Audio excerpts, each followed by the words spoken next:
Good evening and welcome everyone to the November 16th, 2021 Commission meeting of the Communications and Technology Commission for the City of Calabasas.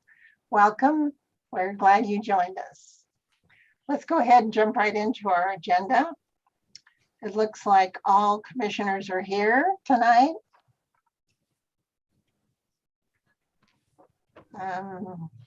Do we have a flag for the Pledge of Allegiance?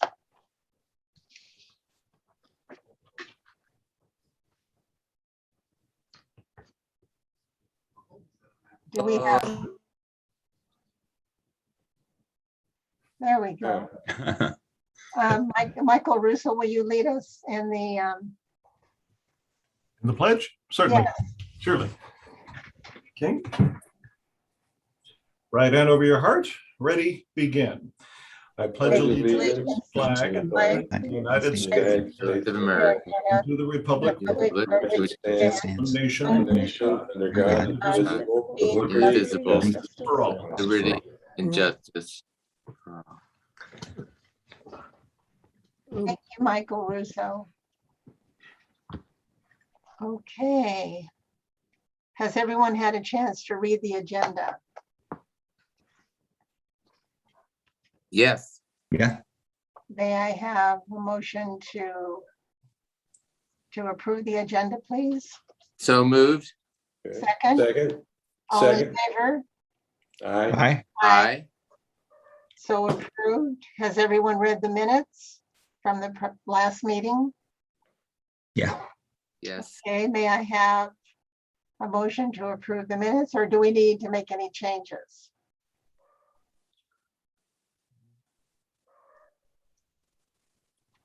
I'll move to approve the minutes from our October 19th meeting. Second? Second. I'll second. All in favor? Aye. Aye. Thank you, so approved. How about announcements and introductions? Does anyone have any announcements tonight that they want to make before we get started? Michael, do you want to introduce Yadira? Yes, this is my introduction. We have Yadira Zimmerman joining us. She has been with the city of Calabasas for 2.5 years, actually, but we now get her in the communications department. And of course, she'll be a part of the Communications and Technology Commission meetings going forward. So Yadira, welcome. Thank you. Thank you. I'm very happy to be in the communications department and working with you all closely. Thank you, Yadira. Welcome. Anybody want to say something? What were you doing for the city before now? I was in the finance department. Well, welcome aboard to Thank you. CTC. Thank you.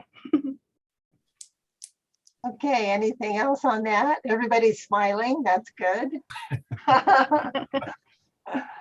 Well, welcome, Yadira. We're so glad to have you. Thank you. Okay, do we have anything, oral communication, public comments? Has anything come in?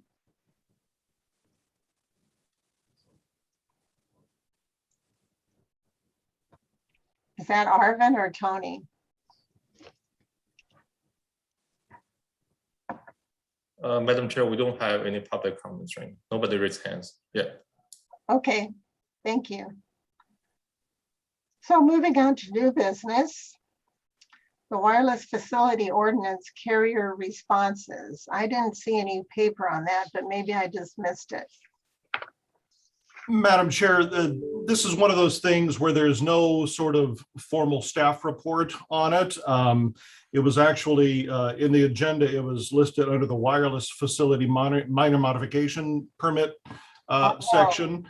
And so we're going to bring in Michael Klein, our wonderful senior planner from community development, from our community development department. And what this is, you may recall, is we changed the wireless ordinance several months ago, way back at the beginning of the year. And we just wanted to get an idea of any kind of feedback, any sort of response. Has it led to more interest from carriers to either come in, either set up shop here or increase their foothold here in Calabasas? So I want to welcome Michael Klein, and Michael, take it away. Welcome, Michael. Thank you. Good evening. Good- Lyle. Good evening, Madam Chair and members of the CTC. As Mr. Russo mentioned, I was asked to come in tonight just to give the commission an update on the hard work that everyone did to get the wireless ordinance recently updated. And so if you don't mind, I actually have a fairly brief PowerPoint. If you want me to put that up, I can. It's just to give you some basic statistics of what is going on. Yes, that would be great. Please put it out. All right, so let's start here. Just to give the commission a background, because I recognize a couple that were probably here back in 2012, but at least half the commission is newer. So I want to give make sure everyone is familiar with where we are at today. But back in 2012, the city adopted a very comprehensive update to its wireless ordinance. That was under ordinance number 2012-295. And that was the culmination of about a 1.5 to 2 year long process of completely rewriting an ordinance that was the previous wireless ordinance, which was adopted in 1998 with the city's municipal code. Among other things, one of the big things that came out of that meeting, it, number one, established the CTC as the official decision-making body for any wireless related project. And it also established what we at the time were calling a wireless facility permit or a wireless telecommunication facility permit. And so that was adopted again back in 2012, and it effectively required any work to a wireless facility to have to go through this wireless facility permit process, which is a public hearing and scheduled for CTC review. That at that time, that included even a small upgrade to an existing wireless facility. So if a carrier wanted to swap out equipment, they would have to go through this process. And the cost and the fee for that it's roughly $4,000 to $5,000.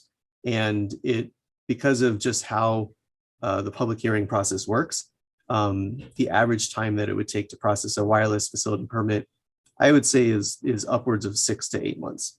And so that was the desire of the community at that time and the desire of the city council at that time. Shortly thereafter, under the 2012 Tax Relief Act, there was a very small clause in there about upgrading the nation's wireless infrastructure. And within the 2012 Tax Relief Act, which is a federal legislation, it included this requirement that basically said that a city could not apply a discretionary review process to any minor change to an existing wireless facility. So a couple of the members on the CTC tonight will remember that in 2015, the city or staff introduced and then the council ultimately adopted an update to the ordinance, the 2012 ordinance, which created a minor modification permit process. Again, the CTC was involved in helping draft that ordinance and reviewing that and sending a recommendation on to the city council. And that created a somewhat easier process for a carrier that wanted to just update and upgrade their site rather than doing a full brand new site or a complete, maybe a tear down in a much larger site. So under specific requirements established by ultimately the FCC, there are limitations as to how much an existing wireless facility can be expanded, both in its size, so maybe in height or width, the number of new antennas, the number of new equipment cabinets, and also how visibly the facility is expanded. And so there's specific criteria that's applied to a minor modification permit, but it created a somewhat easier process.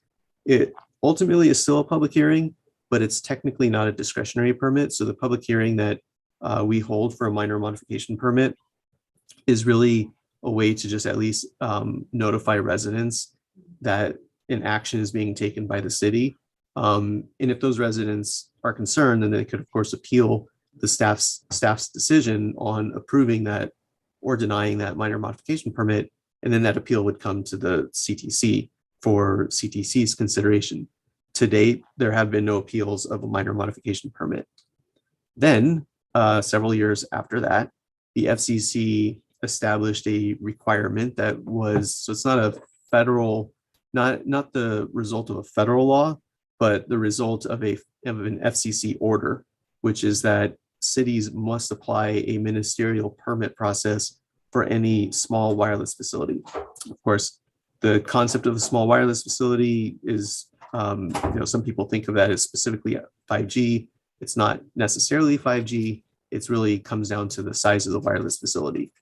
We discussed this. Again, the CTC was involved in drafting an ordinance back in 2019, which it is meant to comply with the FCC order and allows for an even less cumbersome process than the minor modification permit. And it could be applied to upgrades to an existing small wireless facility or any new small wireless facility. It should be important to note that to date, there have been no new wireless facilities permitted in the city, even under the small wireless facility permit. We have issued a handful of small wireless facility permits. Those have been reported to the CTC in the past, but all of those permits were for upgrades to an existing site. So we still have not had any new facility. The only exception was shortly after the 2012 ordinance, there was already a new wireless facility that was under review at the golf course, and that was constructed back in around 2012, 2013. Moving forward, that brings us to 2021, which actually even earlier than that, staff started working with the CTC and very closely with the CTC wireless subcommittee to develop basically a comprehensive update to the 2012 ordinance. And it's almost like a brand new wireless ordinance. And that was in response to direction from the city council.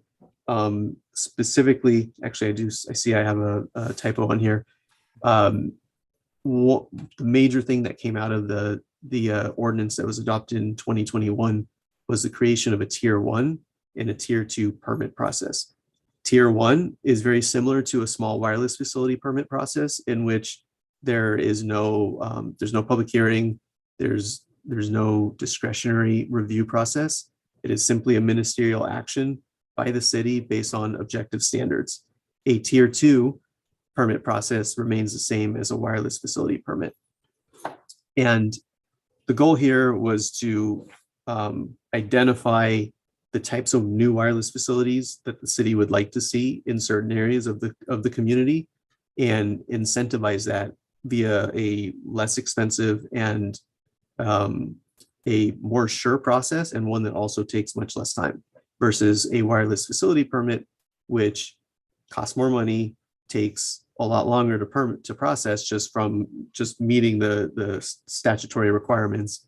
And because it's a discretionary permit by nature, there's not a guarantee at the end of the tunnel for the wireless carrier that permit would be approved.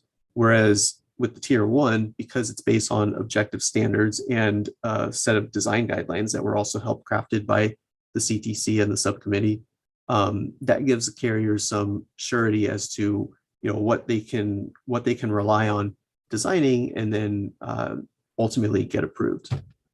So that was the intent behind the current ordinance, which was again adopted in 2021.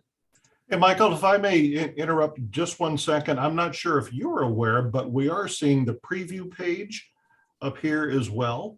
If that's not confusing to anybody, that's totally fine. You can just keep going with that, but I just want to make sure people that you're aware. Okay, there you go. Is that better? I actually just had Brian lurking around my office, and he was doing that for exactly that purpose, to let me know I was displaying the wrong thing on the screen.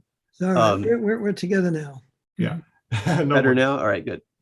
So I did generate this map, which just to give the CTC an idea of what kind of permits have been processed specifically in 2021 and what's currently active. So right now on the screen, you'll see 7 red dots. Those 7 red dots represent currently active permits.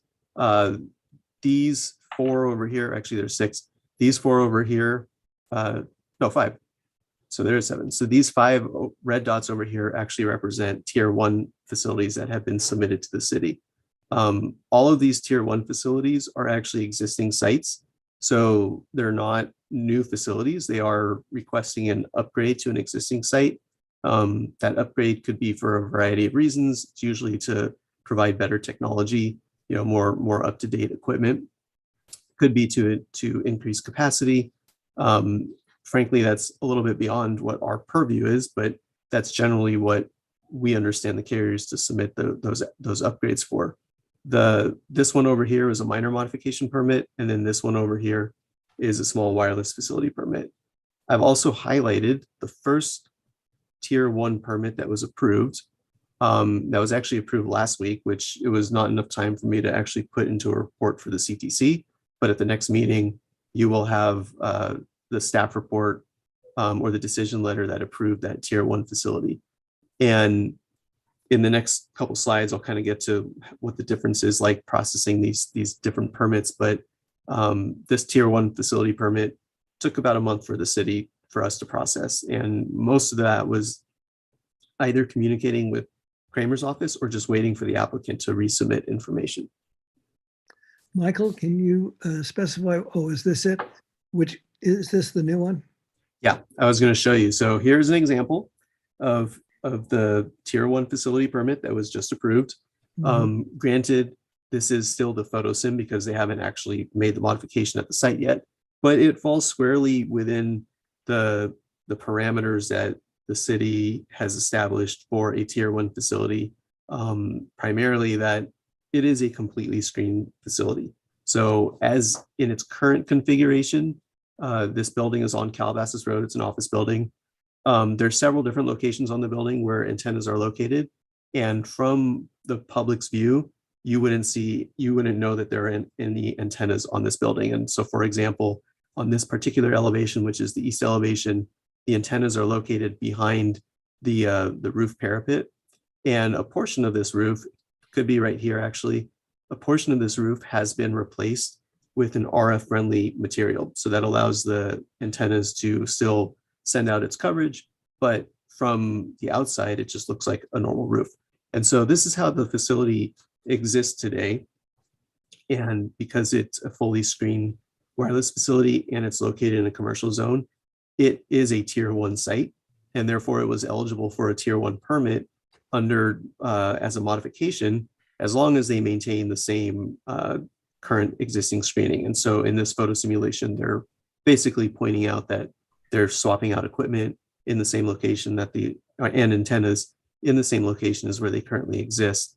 And they're not making any exterior changes to the building. So again, the existing site is an example of a good tier 1 facility, and the proposed upgrades maintain that stealth design and therefore qualify it as a tier 1 permit process. And Michael, so that's, yeah. May I ask, do you know if, so will that, with the new equipment there, will that increase coverage? Like location, geographic coverage, or not necessarily? Not necessarily. I had mentioned previously that it's not really in our department's purview to get into the details of the purpose of their technology. When we start to do that, we can overstep our authority under FCC regulations in terms of regulating radio frequency emissions. And it's also outside the bounds of what our municipal code has established. So because our municipal code focuses on size and design, in this case, how is a facility being stealth, we don't collect the information as to what the nature of the upgrade is for. And again, that's because that information, if for some reason a project was denied, then a carrier could say that, maybe we use that knowledge or that information to deny it, and then that puts us in a precarious position. So like I had mentioned, they may call us and say, hey, we're looking to upgrade a facility. The need is because we want to do A, B, and C, but what they actually submit to us, we have to keep it within the realms of what our municipal code allows for us to collect. And again, that's intended to give the carrier surety that they know that they're not going to be judged based on what the nature of their project is, but based off of the objective standards that the city has already established. So to answer your question a long way, I don't know specifically what this upgrade will accomplish, whether it's increased coverage or capacity or technology. But they obviously need it because otherwise they would not have submitted a permit to the city to upgrade it. Thank you. Yeah, Mike, you're welcome. It's Mike Brockman. A follow-up on that point.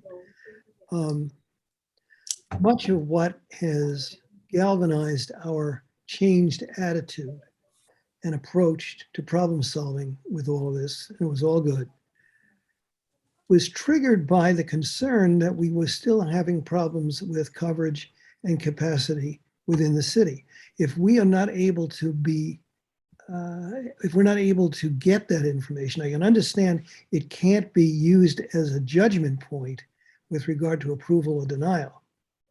But there should be some mechanism for us to know if as a byproduct of what they're doing, it will have some effect on the quality and the capacity of their equipment. I'm kind of surprised to hear what you're saying, because it sounds like we aren't even permitted to ask. At least that's the impression I'm getting. Under our current framework, I mean, we could have a conversation with the applicant and ask them what their intent is, but in terms of what they're formally submitting to the city, we have to stick within the framework of That's fine. That's fine. I'm just interested in the information, not to be used in any overseeing of the project for if it's in a discretionary state, and we cannot use that information as an endorsement or rejection. But and we could certainly, like I said, we can have that conversation with the applicant. Sometimes if they happen to provide that information to us, then we might put that in the actual project description. But that's up to them if they want to provide us with that information. yeah, I'm saying it's something I would prod. I wouldn't wait for them to take the initiative. I think it's okay for you to ask those questions. If they don't want to tell you, that's fine. There's nothing we can do. But at least the question may be asked, hopefully answered, and maybe not. But it's better than just sitting on our hands and not ever knowing. That's all. I have just a quick question, Michael Klein. Is do we know if it's a 4G upgrade, or could it be 5G, or they need a different permitting process for 5G? They don't need a different permit process. So especially, I can pretty much tell you that the carriers are less comfortable disclosing if it's 5G, because there's also a lot of controversy out there and concern about 5G, health effects from 5G. So they definitely have been less forthcoming about whether or not a facility is 5G. I couldn't tell you in this case if it's 5G or not, again, because our focus is strictly size, stealthing, location, and we're not the framework in our municipal code does not go into the nature of the technology behind the facility or the request. So the second the second part of your question is, it would be the same tier 1 permit process if it was for 5G or not. Thank you, Michael. If Michael, if I have one quick question, because as commissioners, people, once they realize we're on CTC, they come up and as Michael Brockman talked about, complain to us that, well, even though we have nothing to do about it, about the poor coverage and the major gaps in the city. And I thought that and this may not be for you to answer, but I thought that with the new ordinance that carriers would be encouraged to, come back to Calabasas and try to fill the gaps. And can you shed any light on that, or maybe, maybe shed light on that, or where we have to go to get this information? Yeah, I mean, I certainly was planning on getting to that because I think that that was definitely the driving force behind updating the ordinance.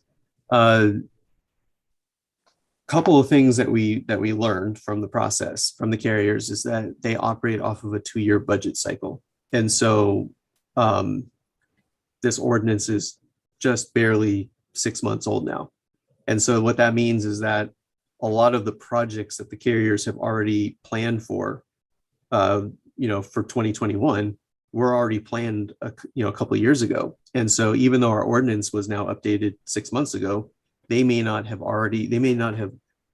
allocated enough money for this area of their network to increase it today, which is one of the reasons why when we were talking about a fee reduction, we extended that fee reduction out for 18 months to give the carriers some time to identify their needs and then budget accordingly. So 6 months is still pretty early in the realm of planning. When we think of planning for, in general, long range, we would consider long range planning, meaning that we're talking about years and years down the line. The best thing that the city can do, the best thing the city can do is actually just rent out its own facilities, but that's a whole other conversation, and that's not my area to discuss. So within the realm of planning, what we can do is we can set the table, and then if we set the table with a nice big buffet, and then the idea is that would attract the developers, and in this case the carriers, to come to that table and participate. If you don't set the table with a nice big buffet and you put walls up around that table based on how your zoning ordinance is written, which is frankly what the goal was in 2012, then the carriers are not going to come because they simply don't feel invited to that table. So that's I'll try and refrain from providing any other analogies for the rest of the rest of the presentation, but at this point, we have done a good job at setting the table to invite the carriers. Now it's time, now we have to let them go through their budgeting cycles and plan ahead accordingly. That being said, using your analogy, have all the carriers been invited to the buffet? Yes, they have. Okay, we have definitely invited them. Whenever the carriers or a representative of the carriers. So the other piece of the puzzle is that a lot of Verizon, for example, or AT&T, I don't want to pick on one of them, they're usually not the ones that are actually contacting staff to pull a permit. They typically will hire third-party companies. And even then, that third-party company will hire another third-party company that will actually interact with staff to pull a permit, and then they'll hand that permit over to a construction company that was hired by the carrier. So there's usually different layers. So while we did our best to inform the executive team at the different carriers, but we also kind of we have a short list of applicants that tend to do a lot of business in the city on behalf of the carriers. So we advise them as well. They were also all invited as stakeholders to the creation or development of this ordinance update. So they were all invited and engaged from the beginning of the process. They were also all informed when the process was completed. We do use every opportunity when the applicants or the contractors call in and they ask, what options they have available to them. We use that as an opportunity to try and, more or less pitch the tier 1 process and explain why the tier 1 process is to their benefit, and they should seek ways to, either modify or construct a new facility within the parameters of the tier 1 criteria. So we do what we can.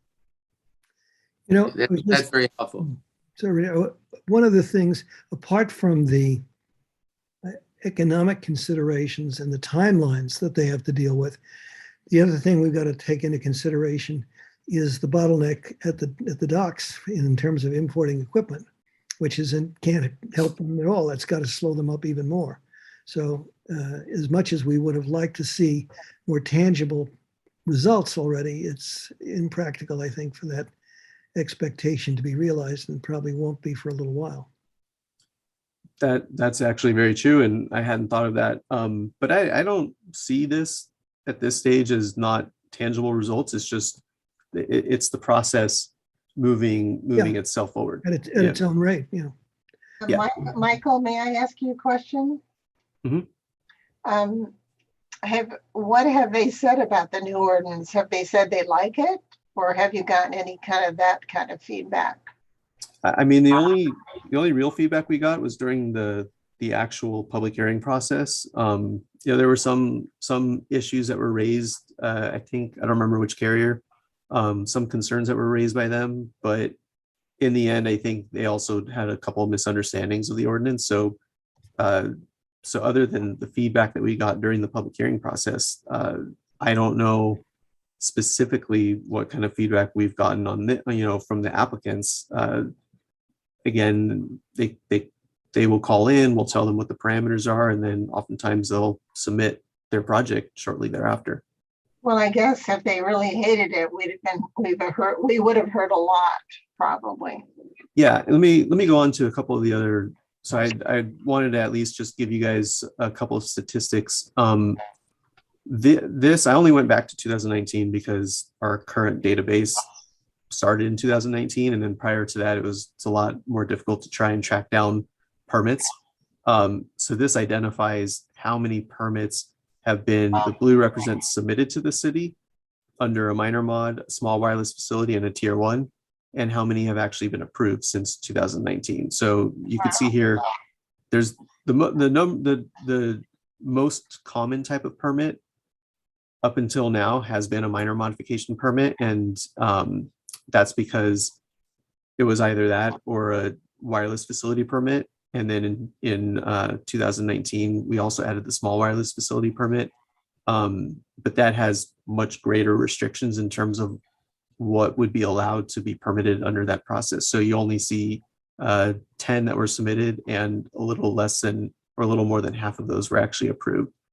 Same thing with the minor. Are those the 6409s? Yes, the middle ones are these over here on the left are the 6409, the minor modification permits. That's what I thought. Okay. So the unfortunate thing with the minor mod, and it's just kind of the result of, again, the actual the permit process, the submittal requirements, and how long it takes, and the fact that there's a public hearing. You could see that actually we had, since 2019, 21 submitted, yet only, I don't have the specific number here, but only 8 of them, was 8 or 9 were actually approved. So more than half of them either expired or withdrawn because they simply just couldn't provide the necessary documentation to move forward with those permit application types. And so that's where I was getting with the goal with the tier 1 is to create a much more objective process. So that way the carrier they have a better sense of security, knowing that if they submit for a tier 1, it's very likely that they would get approved, unless they just are submitting something that doesn't meet the tier 1 criteria. But as you could see with like the minor mod, and even with the small wireless facility permit, not all the permits that were submitted were ultimately approved. Again, for a variety of reasons, but more often than not, failure to complete their application with the necessary documents.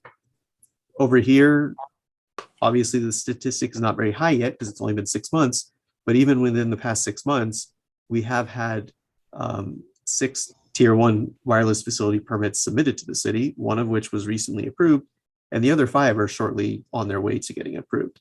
So that has created a much more secure process for the carriers.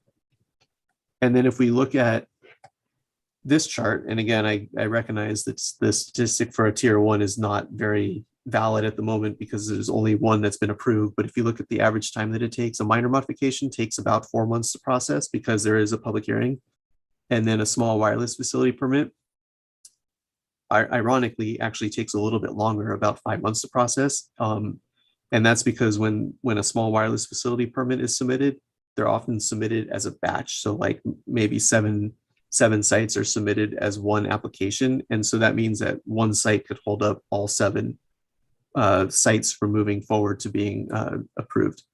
And then with the tier 1, the first one that was approved was processed within less than a month. And so that shows that there was actually a very, significantly less amount of time it takes staff to process a tier 1 permit without having to go through the regulatory hurdles that are necessary for both a minor mod and even a small wireless facility permit. Michael, this is David Goldwater. Wanted to find out, we're not going to be able to get additional cell site coverage until they get fiber in the city. Has there been any interest from the carriers to expand their fiber network? That's a good question, and I don't have that answer specifically because planning would not normally be involved in fiber extensions. That falls within the realms of public works. We mainly because fiber is installed within the public right of way, and so that is completely within public works' realm. Really wireless facilities are the only time that the planning department gets involved in a project or something that's going on within the public right of way. Mike Brockman, who would we talk to at the city to follow up on David's inquiry? Well, Michael or Mr. Russo and I we were discussing that. I'm not sure if there was any follow-up yet, but I would start with our public works department. Tatiana, who's the deputy public works director, would be a good place to start, or Robert Yalda. All right, well, we'll let Michael take the lead, Michael R. And our curiosity is there. And so if you guys internally within the staff can get together and maybe come back to us with Michael R. I'm not seeing you there, but I'm sure you're there. Yes, I'm here. Okay. You can do some follow-up and find out, because it's a valid question, and there's no standard of measurement, but we at least ought to find out the range of activity and if anything has changed at all. Yes. Thank you. All right, and then the last statistic I just wanted to go over was the average cost. So here you can see the average cost for a minor modification permit exceeds $5,000. The average cost for a small wireless facility permit is about $800 to $1,000, and that's because, again, they can apply as a batch. So when they apply as a batch, that reduces the individual cost for each site. And then a tier 1 facility permit under the current $500 application fee runs about a little over $3,000. And I say it's $3,000 because while the base fee is $500, there are other fees that are involved, such as Kramer's review, and scanning and archiving fees. So we still have other fees that are involved, which is why the minor one is over $5,000, and a tier 1 is closer to $3,000. However, that number will go higher November 2022. And so that's it. I mean, I just wanted to again point out that there will be a fee increase for tier 1 facilities. Currently it's at $500, and so it will increase a little over almost $1,400 to $1,867. And as I had mentioned earlier, the big key takeaway that we got during this ordinance update was hearing from the carriers about their 2-year budget cycle. And I think that has played a big role as to why we haven't seen more tier 1 applications yet. But right now, as I kind of pointed out earlier, we have more tier 1 applications than we do other applications. So it's serving that purpose very well. And Michael Klein, is Richard Sherman, is that the increase of 500 to 1867, is that because of the allocation program that was introduced at a recent city council meeting? Not from any recent city council meeting. Because we adopted an ordinance with a new permit type, we had to establish a fee. And so after the ordinance was adopted, the council staff presented the council with a recommended cost for permitting these things. And so we use what we call a time and motion study. We look to see, how much time and materials and energy and basically what's the burden cost of processing a typical permit. And so we go through the time and motion study. We determine that the roughly 1867, I think the number was different, but it changes with inflation. That's about what it would cost for staff to process it. So it's a break-even point for the department. We're not making money on it. However, until November 2022, the council's direction was it should be a reduced fee to only $500, which means that we will actually lose money time-wise, paying staff, et cetera, to process the permit. And you don't think that extra higher fee is going to deter the big carriers anyway, probably? I don't think so.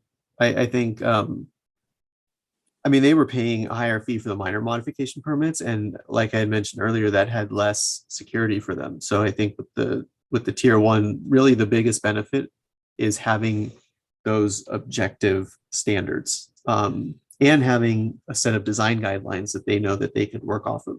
That was really when we sat down with the different carriers, even before all of these conversations we started the ordinance.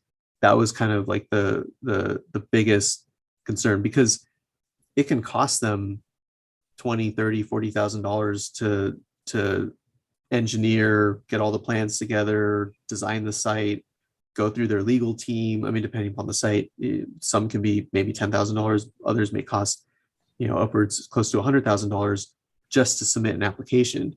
And if they're doing that under a discretionary permit where there's no guarantee on the outcome, well, they're very hesitant, rightfully so, they're hesitant to move forward with that kind of project. So what we heard from them many times is, more than anything else, it's having a process that is, expeditious and has a level of certainty. And that was the goal of creating the tier one permit process. Okay. Thank you. Okay. Just so everybody knows, I've been knocked off 7 times and couldn't hear part of the time. So if that continues, that's where I am. Thank you, Michael Klein. Thank you, Michael. Thank you, Michael. Thanks, Michael. You're welcome. I hope you guys have a good evening. And I will also actually, I'll have a report to the CTC at the next meeting with at least one tier one wireless facility permit, and hopefully we'll have others that are approved by that point too. It was very, very valuable, your presentation tonight. Yes, very valuable. Thank you, Michael. You're welcome. Have a good evening. Thank Thank you. you. Good night. You too. Okay, let's move on. Do we have city website feedback, Michael Russo? Yeah, this is one of those things where I wanted to just sort of ask CTC as well as the public if anybody wanted to weigh in and give us a little bit of feedback on the city's website. As you know, in June of last year, June of 2020, during the pandemic, we redesigned the website, came up with a brand new website, and rave reviews, a lot of positive feedback on it. But over time, people have said, it looks great, it's wonderful, there's a lot on there, but I seem to have trouble finding this, or why is this item under this drop down menu and not over here? So it's kind of a way of sort of getting out there. First off, we started internally and talked to other departments, other employees here at the city, and now we're kind of branching out into the public a little bit more. We met with some folks over at the senior center last month and got a lot of great feedback with them. And so I wanted to put it out there for members of the CTC and members of the public, if they had any thoughts, concerns, yays or nays on the city's website. I really don't want to call it the city's new website because it's been around now for 17 months, but it is much I feel, much better than the old one. It's much more modern, of course. You're able to use it on a portable device, whether it's a tablet or a phone, much easier than the old website. So anyway, we're kind of putting that out there. If anybody has any feedback, I don't know if there are any members of the public at all, but I'll leave it up to you, Richard. Yeah, I have it open on my other computer, and it's an Apple laptop, so it's a decent size. And I had shared this with you before. The website has an incredible amount of information, but until I really was exploring it, I didn't know it went down. Because you on some laptops. I'm not talking about a phone, I'm talking about a laptop. You don't see anything but the picture, the beautiful pictures. You have to really scroll down, but there's no direction for scrolling down. And it's not, people don't automatically scroll down. They think that's it because there's a lot of material at the top of the page. Yeah, and that is fairly typical. And what you could do, I mean, on that situation where you have a relatively small screen compared to a desktop computer, which is what I happen to be looking at here, is you can reduce the size of the screen perhaps, and that'll bring up some of that information from the bottom, so you might see it on that. A lot of sites nowadays don't really have sort of a formal page, a formal home screen that's only one page. A lot of them are very vertical in their design. But yes, we have discussed that before. Thank you. And then the other thing was the service finder is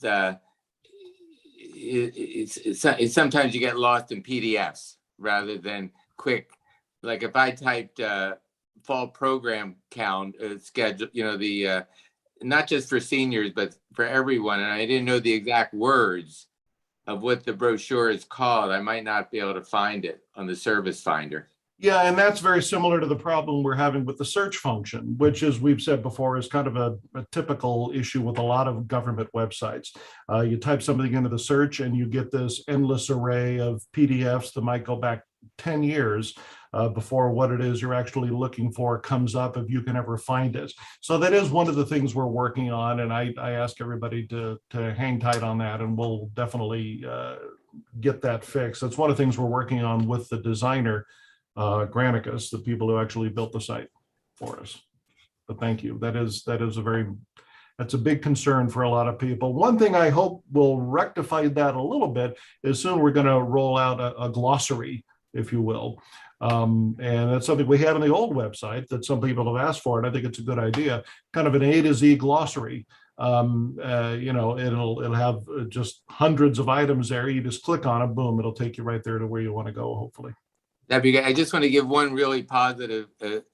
On Veterans Day, I looked at the site, and I don't know if you put it on special, but the Memorial Garden, the Calabasas, was added, I think, for that. And that was really nice. Correct. That you were nimble to be able to do that. I thought that was really excellent. Yeah, thank you. Michael, a couple of my experiences, as you and I have discussed, it's difficult to find people. You have to go through screen after screen after screen. Before, are you talking about finding employees, like finding specific people? Before, on the left side of the screen, you could see the entire hierarchy of a department, for example. You could see how that's one thing. And then I'll be darned, but when you told me that thing was on the calendar, I still can't see it on the calendar, and I couldn't see it that day. And I said, well, he says it's there, but I can't see it. So I'm not sure what happened on that one. Remember when I asked you about the parks thing? Yes. Yeah. So anyway, those are a couple of my experiences. So it seems hard. It seems to me harder to get to places, but maybe I'm just not used to it yet. And that does happen, but it could also mean that we're missing something there, and not because if you're having an issue finding something, then other people are having an issue finding something, and that's something we need to fix. Well, my concern is that people give up because they just get tired of trying to find Right. something. I mean, I'm lucky I have you. I can say, hey, I can't find this, and you'll tell me. And that's exactly the opposite of what we want. You know, we want Oh. people to be able to go there, have it be easy, find something, find exactly what they're looking for. Yeah, that's my concern too. So, okay, do we have any more comments or questions? Okay, let's move on to monthly reports. I didn't see any wireless facility minor modification permits. Was that correct? Yeah.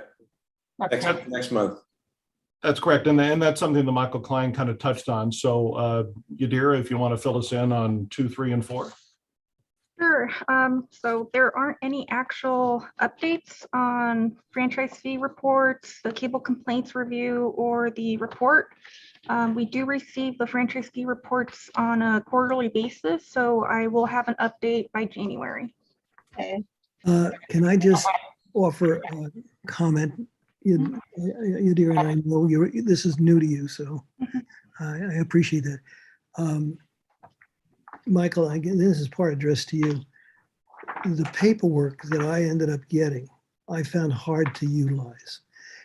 There was a form that we used to get that did a comparison of the revenue for the particular quarter, the prior quarter, and I think a year ago for that time. And that we really need to see. That's the document that is meaningful to me about comparing what's going on with the cable companies over a period of a year. But it's just 3 days. If you go back and find one of those forms, it'll make it a lot easier. You shouldn't have to start from scratch. That's number one.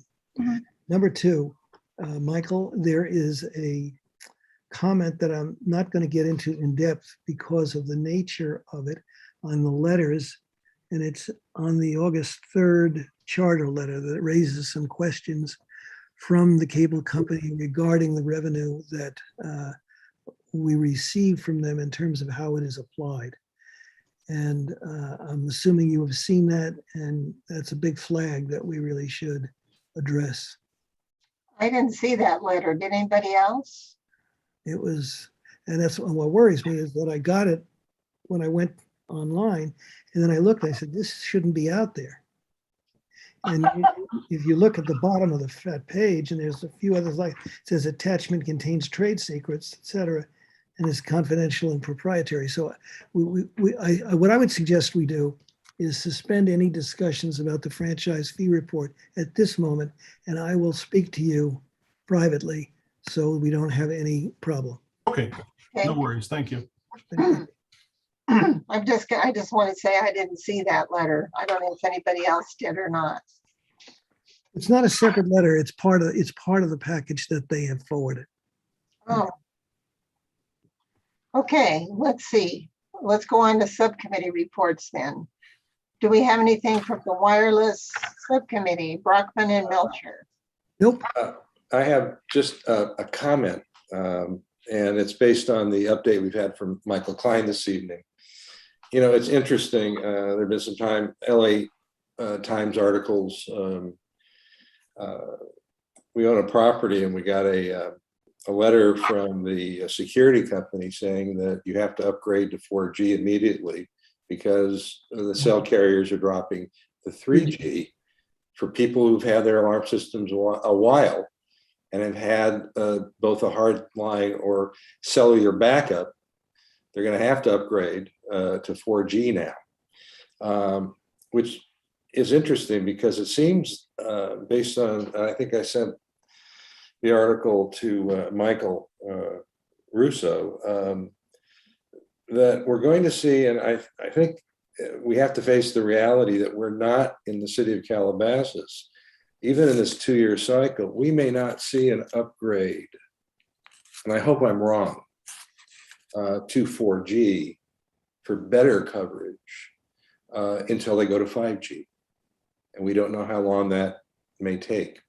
We would hope that all the work we did on the modification and the ordinance passing city council, that like Commissioner Sherman said, we'd see a little more activity. I think we all keep our fingers crossed and hope for that. I think the city council may need to be a little more aggressive as to what we can expect from the carriers over the next year to 2 years. And I think that's an important consideration, given the fact that, 3G is going away. 4G is going to go away eventually as well.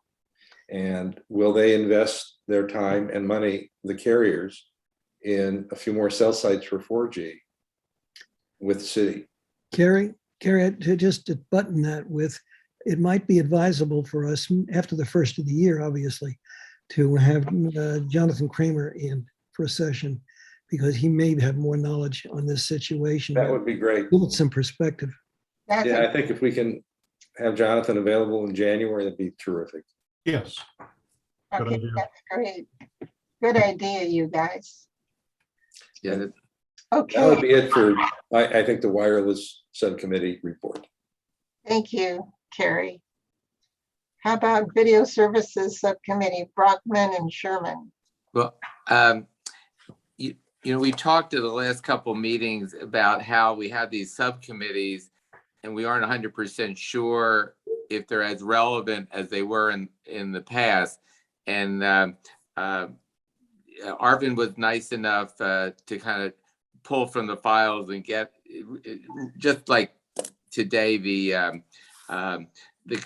description. So I would like to encourage that on our January agenda, we, everybody gets the copy of the descriptions and see if they're still relevant, see which committees we must have, see which ones could be maybe modified in their scope of operations. And maybe we don't need all those committees because some of them may be really essentially defunct. Richard, it's Michael. My assumption has been, and if I'm incorrect, please tell me if you have it, that our video services subcommittee was primarily designed for the cable oversight, was it not? What I have here, it works on cable franchise issues, including transfers and renewals. Okay. But it doesn't seem that that's something that the It's committee outdated. It's would outdated. do. Let's finish our reports. Yep. Okay. And then we can definitely. No, we don't have to go back. I think a suggestion about reviewing them in Yeah, a subsequent meeting. Yeah. is the time and place to do it. I think that's a good idea as well. Okay, programming subcommittee, Weber and Sherman. Richard, Well, tell them you want to tell them what we're working on?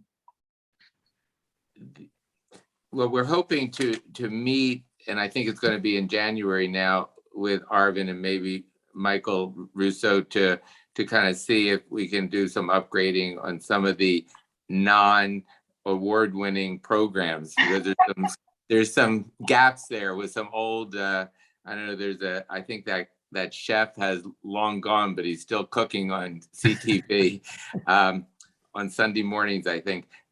But we're also, and Candace, I think you're referring to reaching out again to the schools for their, Right. and Arvin was talked about that last time with the shorts that they're working on, and I think that maybe can be expanded. So there's a lot of good things we'll be able to do come the new year. Yes. As an aside, Richard and I are working on getting another student commissioner. We have. Somehow that ended up under programming. Yeah. I don't know. I think we volunteered or something, but Yeah. anyway, we have 2 applicants currently. We're currently in the process of setting up interviews on Zoom and all that with Yadira and Michael Russo. So more to follow on that. How about the broadband subcommittee, Melcher and Goldwater? Well, one thing I'd like to talk about, we haven't really gone over anything. As far as I know, there's nothing going on in the city, but if Mike Rousseau, if is it possible to get someone from the Public Works to find out what's going on at the next meeting? Regarding fiber? Yes.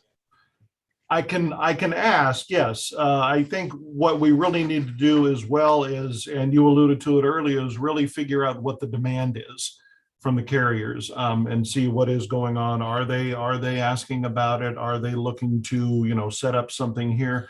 But yes, we can check with either Tatiana or Robert Yalder, our public works director. That's Robert Yala's domain, but Tatiana is very, very helpful. She's really a wonderful resource. As David said earlier, the question about fiber is really important because it has everything to do with 5G. I mean, if, a lot of these new 5G installations out in the future will be hardwired, and it's the fiber that they're going to lay that gives you these incredibly fast speeds for data transmission. Yes. So would be telling. It's gonna be interesting because coax, is already in the ground, and of course that allows some fiber type products like T1s and things like that. But who's going to spend the money to, bring fiber to the home? But you wouldn't necessarily need the fiber to the individual homes. You need it to the new cell sites that'll be carrying 5G. Yeah. And they have a broadcast range. So, hopefully it will penetrate your walls and whatever, and it'll get into your new modem you're going to have to, be able to work with those speeds. We need, that's the 5G thing where we need a lot more cell sites. So we'd end up putting fiber to almost to the home, really, because there'd be Just about, Candace, just about. Yeah. Okay. Thank you, guys. Director's report. Thank you, Chair Weber. Just a couple of quick items. I was not able to add the city smartphone app usage, but in the past month, 30 days, there have been 37 different requests from the public using the Connect app, the Connect with Calabasas app. So, and that seems to be about average per month. And you've also got we had some issues with the Granicus printout on usage, but you do have the report on YouTube usage and the video views for the past several months. And as we've discussed before, we get a lot of video views, of course, from other social media platforms we have, Twitter, Instagram, Facebook, and Nextdoor. And that is it. Okay, staff update. Arvin, are you available? I sure am. Thank you, Chair Weber.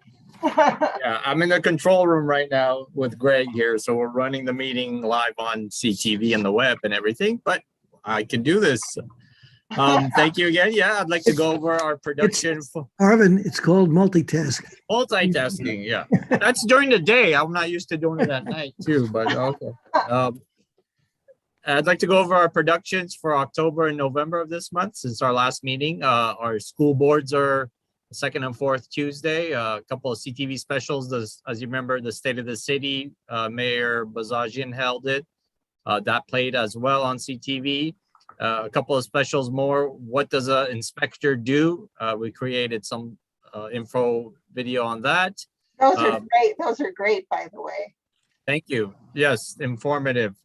Also a COVID booster shot clinic. We headed over there and shot that as well. We were lucky to go over to pharmacist Greta Goldstein, and we made a few PSAs. The last two were get your flu shot, which is also something important, not to forget about that. And we're still making get your vaccine videos with her. So that's still an important thing. Also, in addition, our local pediatric Dr. Tanya Altman, we created a PSA with her about information for the new vaccines that are available for 5 to 11-year-olds as well. So she covered a little bit of that. A couple of outside PSAs we've received and we're running. Secondhand smoke kills, which Calabasas knew that about 10 years ago, but we still are spreading that information. Also, the Water District gave us a video called The Future of Water, which, as you know, we are currently in a drought. So that's some information about water conservation. Some of our productions, as I mentioned, the State of the City was October 6th over at the Calabasas High School Performing Arts Center. Our Mayor's Youth Council had an environmental movie night at Founders Hall. Booster Clinic was October 23rd at Founders Hall. We went to a couple of photo shoots where mayor and council members gave hazard pay money to Albertsons and Ralph's it was. So we went over to take some photos of them doing that. As I mentioned, again, a big shout out and thank you to Dr. Altman, local resident, and has her office here in Old Town. Information about the 5 and 11-year-old vaccines. And as well as we did another PSA about boosters with her. But as of yesterday, November 15th, that information is void because now it's available for everyone 18 and over, which we highly recommend you all do that. So her PSA was about the new one where it was 65 and over. And if you're working with, someone that needs it or you need to be around them. But again, as of November 15th, 18 and over, you can get your booster if you've had your last shot 6 months or more ago. And lastly, we were working with Public Works Department. We're working on a PSA about street tree trimming and why we do that. So that's coming up as well. Some more things upcoming are still information about our city facilities, a hybrid city council meetings. We did that 2 weeks ago, and it was very successful where one council member was at home and the rest were here in the chambers. We're doing it again December 8th for the reorg meeting, and that will be live on CTV, live on Zoom, live on YouTube, and you can always participate in that. More PSAs about city information, coverage of events, and school board updates, senior center, and all the city facilities as well. Some promoted things, fire safety is a key factor in our city. That's something that we should always be aware of. Environmental Commission Award, we promoted that. Walk-in flu clinic, libraries, virtual events, senior center events, and a lot more. In addition, I have written out our 5 public meetings. These were live on CTV, and there's a few others that weren't live, but they're a part of our list as well. And all this and more is on the website, cityofcalabasas.com. If you have any questions, I'll be more than happy to answer them for you. Oh my God, you guys are so prolific. I am so proud of you. That's amazing. A very good team. Very good team. Anybody have anything they want to say before we move on? Okay. Future agenda item is the student commissioner, which I blurted out earlier. So I guess we'll be discussing that in the next meeting, sounds like.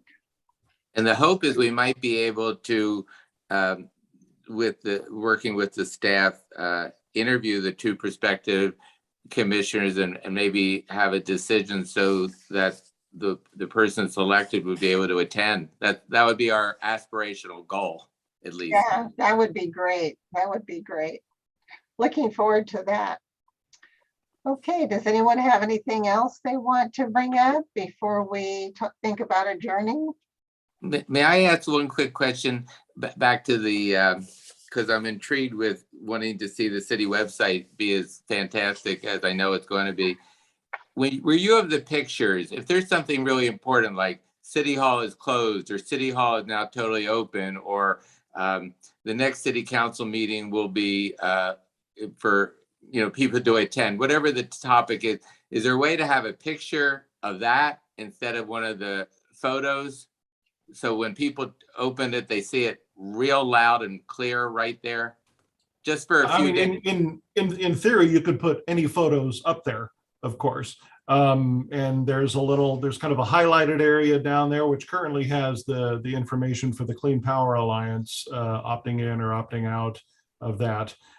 Something could be put in there as well. So there are avenues to do that. Yes, I see which way you're going on this. I was thinking like for people like me who don't scroll down fast enough, they see it when they open it.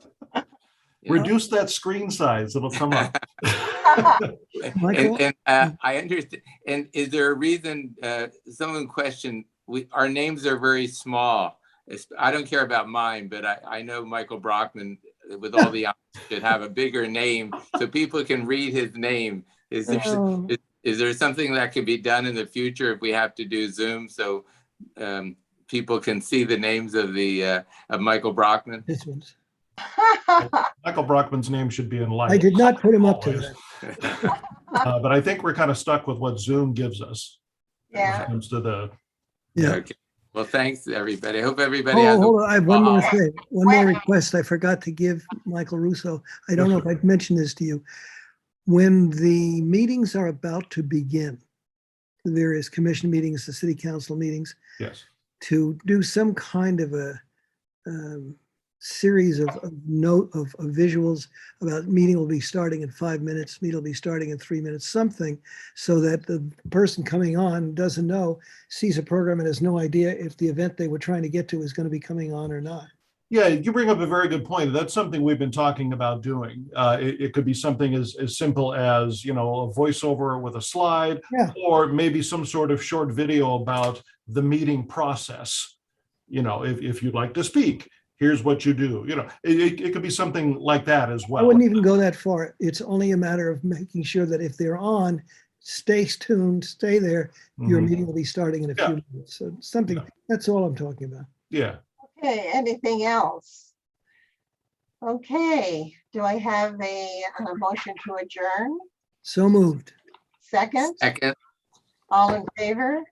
aye. Oh, yes. I want to thank all of you. I want to thank staff and Tony. And I want to thank all of you that joined us tonight for making this a great meeting once again. Thank you, everyone. And Candace, we can just add one little thing. We're not meeting in December, so everybody have a nice Thanksgiving and a very happy holidays. Absolutely. Yeah, yeah. Thank you. You too. Wait a minute. Thank you. Wait a minute. It says we're meeting in December. Are we or are we not? December is generally one of those meetings that winds up getting canceled. And so it's very likely our next meeting will be in February. Excuse me, in January. January. Well, should I say the Communications and Technology Commission will adjourn to our next regular meeting on, To be determined. wait for it, January 18th. January 18, 2022. Thank you, everyone. Happy holidays and just have a wonderful time. Take care all. Thanks, Thank everybody. you. Thank you. Bye Good now. night now.